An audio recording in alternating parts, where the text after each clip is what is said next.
Good morning, you all. In the last lecture, we had started a poem that is A Baby Asleep After Pain.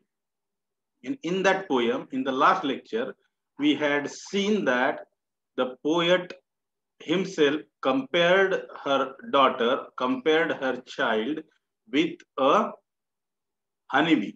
And just like honeybee, she is also clinged to her father. When the honeybee drenched and drowned, when the honeybee drenched and drowned, at that time it hangs numb and heavy from a bending flower so clings to me.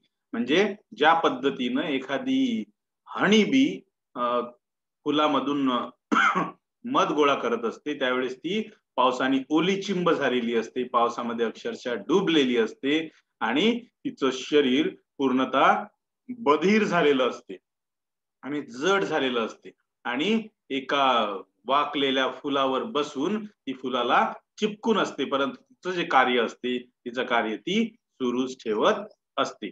R you getting me? Am I audible? Yes, sir. Yes, sir. Okay. My baby, her brown hair brushed with wet tears and laid against her cheek.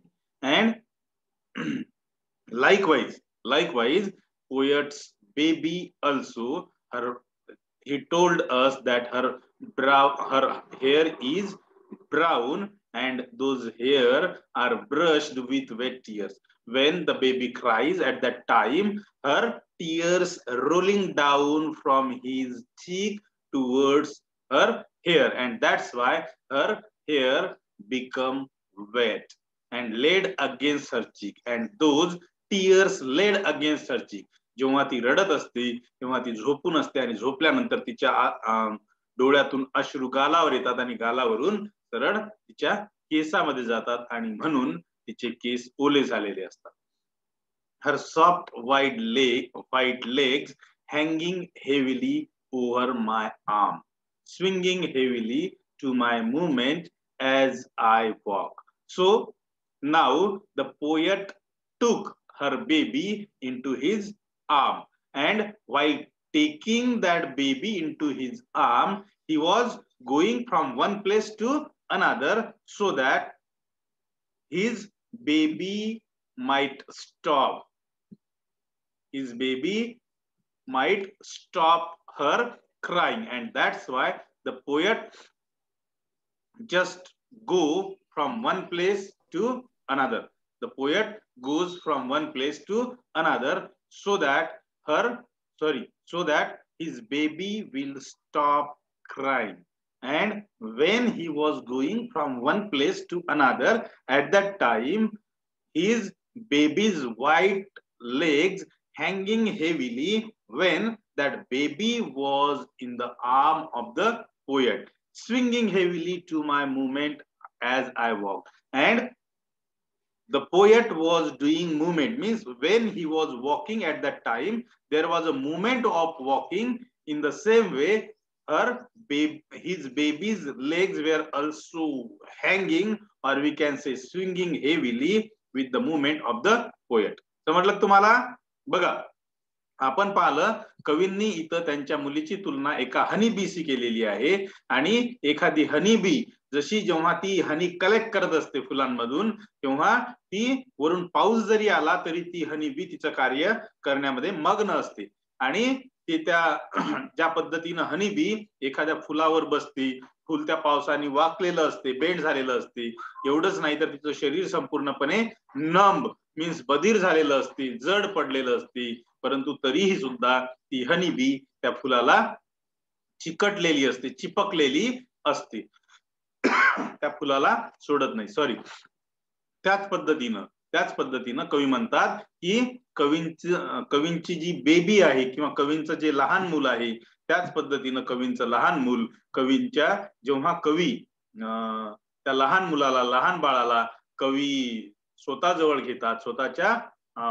काय म्हणू आपण कडेवर घेतात, स्वतःच्या arm मध्ये घेतात, कडेवर घेतात, तेव्हा ती लहानशी बेबी सुद्धा कवींना म्हणजे एकदम घट्ट पकडून असते आणि जेव्हा ती रडत असते, जेव्हा ती रडत होती तेव्हा तिचे अश्रू तिच्या गालांवरून तिच्या केसांमध्ये गेलेले असतात आणि त्या म्हणून कवींची लहान मुलगी सुद्धा ओली झालीत म्हणजे तिचे केस सुद्धा ओले झालेले असतात.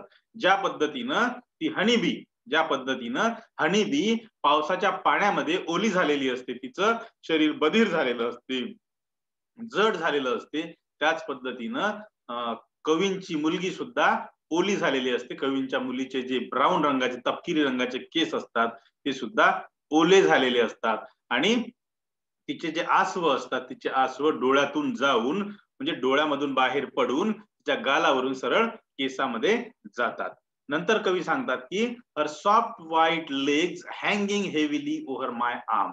आणि आता कवींनी मात्र त्यांच्या मुलीला स्वतःच्या कडेवर घेतलेला आहे आणि जेव्हा आपण एखादं लहान बाळ कडेवर घेतो तेव्हा त्या लहान बाळाचे पाय आपल्या मुवमेंट नुसार असे हेलकावे खात असतात आणि आता ती लहानशी मुलगी झोपी जात असते आणि म्हणून झोपी गेल्यानंतर जसं आपल्याला काही कळत नाही तसं त्या पायांमध्ये सुद्धा म्हणजे एकदम लूज पडलेले असतात ती आणि कवी जशी जशी मुवमेंट करत असतात चालण्याची पुढे पुढे पुढे पुढे जाण्याची त्याच मुवमेंटनं किंबहुना त्याच्यापेक्षा जास्त पद्धतीनं स्विंग म्हणजे ते पाय जे असतात कवीच्या मुलीचे ते पाय हेलकावे खात असतात. इथपर्यंत आपलं त्या दिवशी संपलं होतं. Did you get this? समजलं तुम्हाला इथपर्यंत? Yes sir. समजलं नक्की? Okay. So let's start our another stanza. My sleeping baby hangs upon my life. Hangs म्हणजे लटकणे. Like a burden she hangs on me. She has always seemed so light. Seem SEEM seem म्हणजे वाटणे आणि LIGHT light म्हणजे काय म्हणतो आपण लाईटला? त्याला म्हणतो आपण एकदम हलक लाईट आहे म्हणतो आपण लाईट वेट आहे.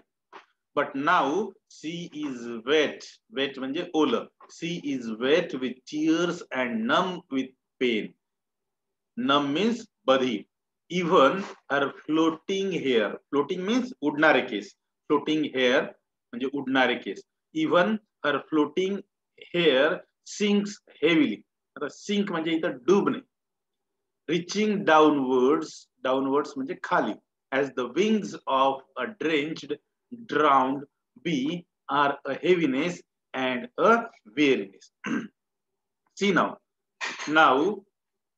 just a minute, let me admit there are some students, they are waiting in the waiting room. Okay, I have admitted them. So, my sleeping baby hangs upon my life. Like a burden, she hangs on me. Now, poet told us here that his sleeping baby hangs on or hangs upon his life. His sleeping baby hangs upon his life just like a burden hangs on.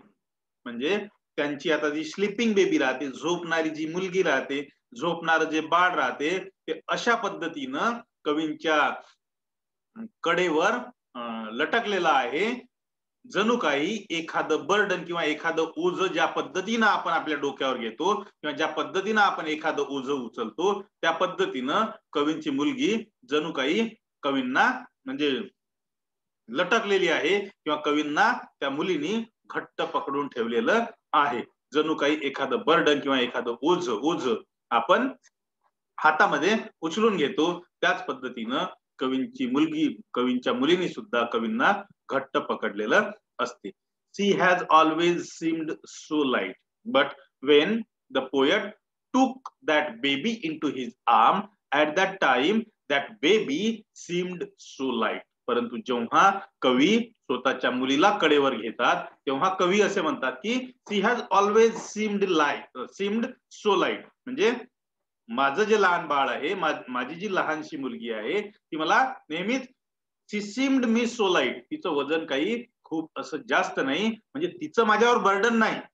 कवींनी जरी ही तुलना केलेली असेल की जणू काही आपण एखादं ओझ उचलतो त्या पद्धतीनं त्या ओझ्याला जसं घट्ट पकडून ठेवतो किंवा एखादी वस्तू उचलतो आणि त्या वस्तूला ज्या पद्धतीनं आपण खाली पडू देत नाही, त्याच पद्धतीनं मी म्हणजे माझ्या मुलीने सुद्धा मला घट्ट पकडून ठेवलेलं असते आणि मी सुद्धा माझ्या मुलीला तेवढ्याच तत्परतेने जपण्याचा प्रयत्न करतो. आणि म्हणून कवी इथं म्हणतात की she has always seemed so light.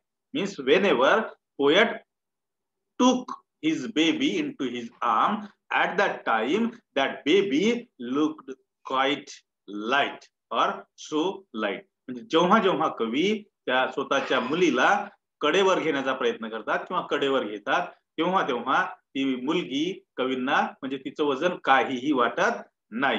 म्हणजे सांगण्याचं तात्पर्य एवढं की ती बर्डन सारखी नसते, ती बर्डन सारखी नसते किंवा ओझ्यासारखी नसते. But now she is wet with tears and numb with pain. Even her floating hair sinks heavily. See now, in the first stanza or in the beginning, in the beginning, near about in 3 lines, we had seen about the honeybee, how she gets wet or how the honeybee gets wet, but still she will remain busy in her work of collecting honey from the flower. Likewise, poet also told us here that, but now she is wet with tears and numb with pain. परंतु माझी मुलगी आता तिच्या अश्रूंनी ओली चिंब झालेली आहे. माझी मुलगी सुद्धा म्हणजे ओली चिंब झालेली आहे. ज्या पद्धतीनं ती हनीबी पावसामध्ये हनी कलेक्ट करत असताना, हनी गोळा करत असताना ज्या पद्धतीनं ती हनीबी ओली होते, त्याच पद्धतीनं माझं लहानसं बाळ सुद्धा आता ओलं झालेलं आहे.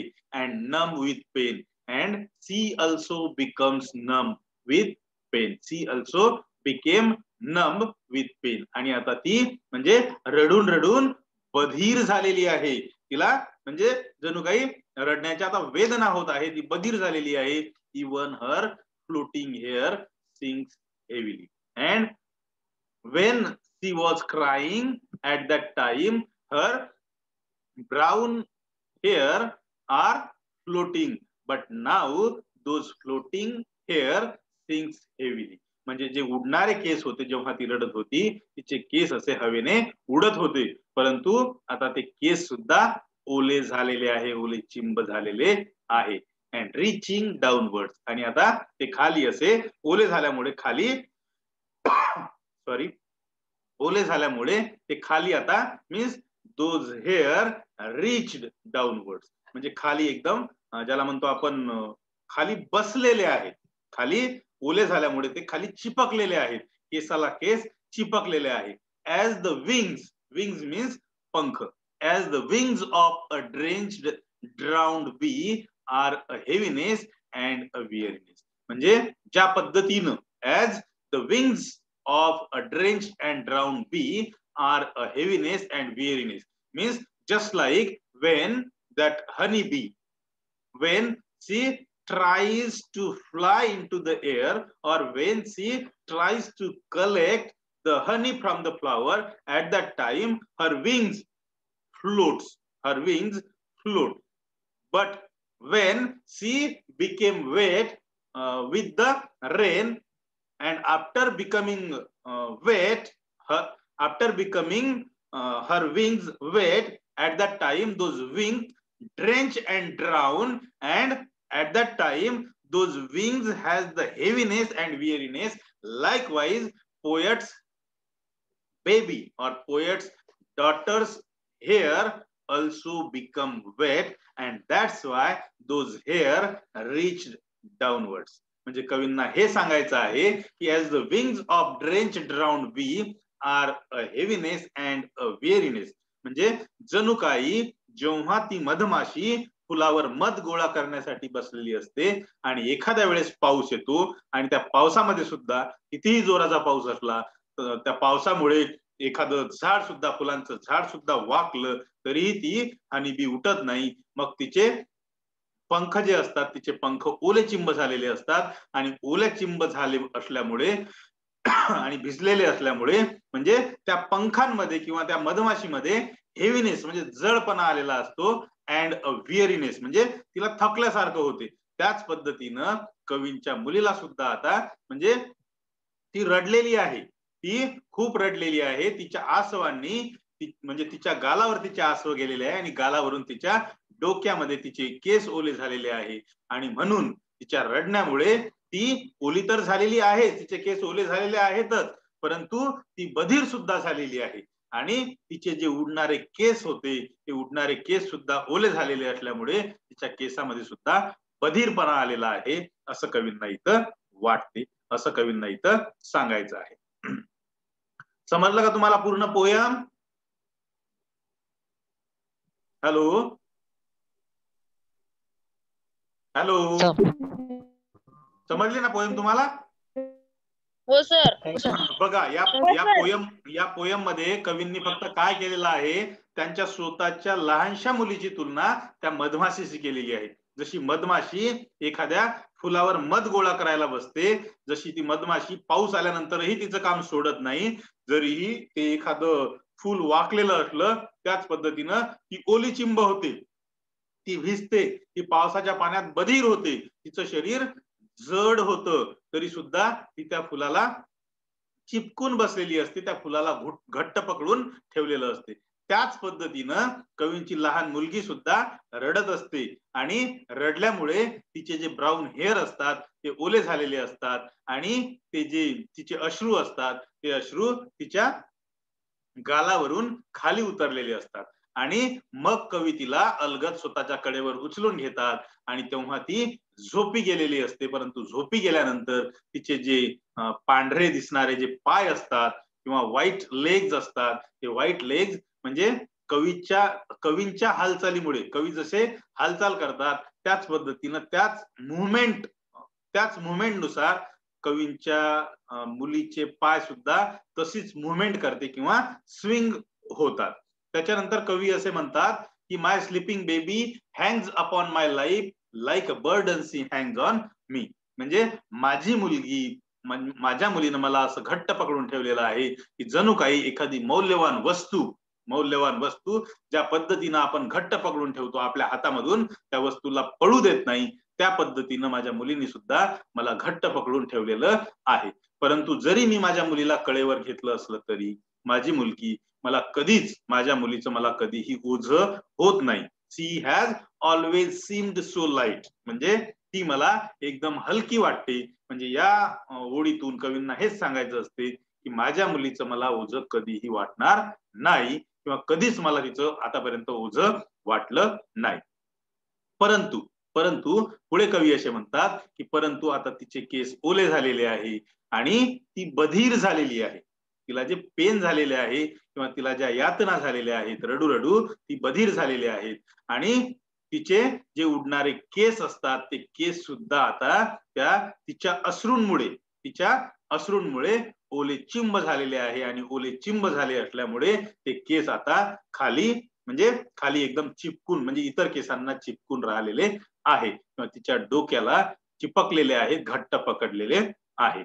जणू काही आता त्या केसांनी तिच्या स्किनला म्हणजे तिचे केस कसे घट्ट पकडून राहिलेले आहे, तर तिचे जे पंख म्हणजे मधमाशींचे जसे पंख असतात आणि ते पंख ओले चिंब झाल्यानंतर बुडाल्यानंतर म्हणजे पावसात भिजल्यानंतर जसे मधमाशीच्या पंखामध्ये हेवीनेस म्हणजे जडपणा येते, विअरीनेस म्हणजे त्या मधमाशीला कंटाळल्यासारखं होतं, त्याच पद्धतीनं त्यांच्या मुलीच्या केसांमध्ये सुद्धा जडपणा आलेला आहे आणि कंटाळल्यागत त्या मुलीला वाटत आहे.